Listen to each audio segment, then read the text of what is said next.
வணக்கம் friends. பனங்கிழங்கு friends, இப்போ வந்து பனங்கிழங்கு பறிக்கிறாங்க. எங்கள் வீட்டுக்காரர் வந்து பனங்கிழங்கு இதுதான் பனங்கிழங்கு பறிக்கணும். போட்டிருக்கோம். மறிக்க மண்ணை வந்து கொஞ்சம் நோண்டிட்டு என்னடா கையிலே பறிக்கிறாங்கன்னு பார்க்குறீங்களா? நிறைய பேர் போட்டாலும் பரவாயில்ல. நோண்டிட்டு பாருங்க பனங்கிழங்கு வந்து கையிலே பறிச்சா வந்துடும். மணல் பனங்கிழங்கு பறிக்கிறேன். இன்னும் கொஞ்ச நாள் கடற்கரை ஏரியா எல்லாம் பொதுன்னு மணல் அதனால வந்து பிசாத்து விட்டுட்டியே. பறிச்ச உடனே வந்துடுது பாருங்க. கையிலே பறிக்கலாம், அப்படியே உட்காந்துட்டே பறிக்கலாம்.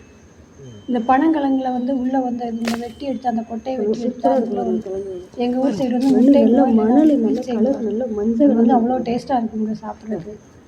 இது வந்து இந்த பாதியோட முளைச்சிட்டு அப்படியே பனமரசா கிழங்கு இல்லாமல் இருக்குது. எந்த டேஸ்ட்டாக மற்றது வந்து ஒரு மாதிரி தண்ணி பிச்சையாக இருக்குது. நல்லா எல்லாமே மஞ்சளுக்கு உபயோகப்படுது. உங்களுக்கு வேணாமா? ரொம்ப டேஸ்ட். கிழங்குல இருந்து நொங்குல வந்து பனங்கிழங்கு வந்து கிடைச்சா இந்த கொட்டை வந்து கிடைக்கக்கூடிய எல்லா பனை ஓலை வீணாக குருத்து பனை குருத்து எல்லாம் பண்ணையில் அதே மாதிரி பனை மட்டை எல்லாமே தீயரிக்கிறது. ஓலை அப்புறம் இந்த சில்லாடை விட வந்து தீயரிக்கிறாங்க.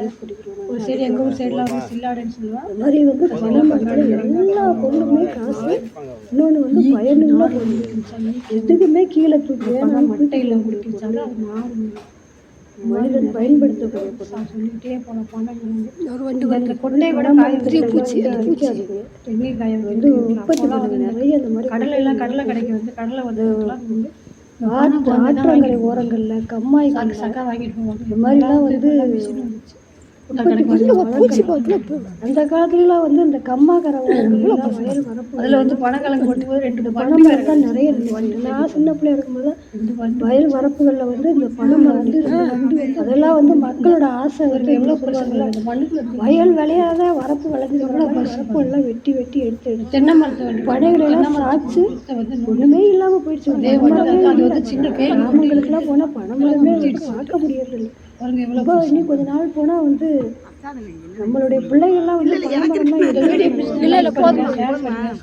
விவசாயம் வந்து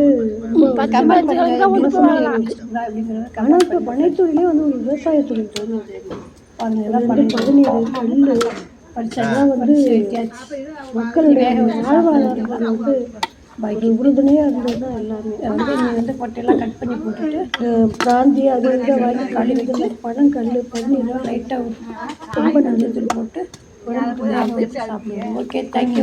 இந்த பனங்கள் வந்து வீடியோ பிடிச்சா லைக் பண்ணுங்கள். Okay, thank you. நாங்கள் வந்து யூஸ் பண்ணுவோம்.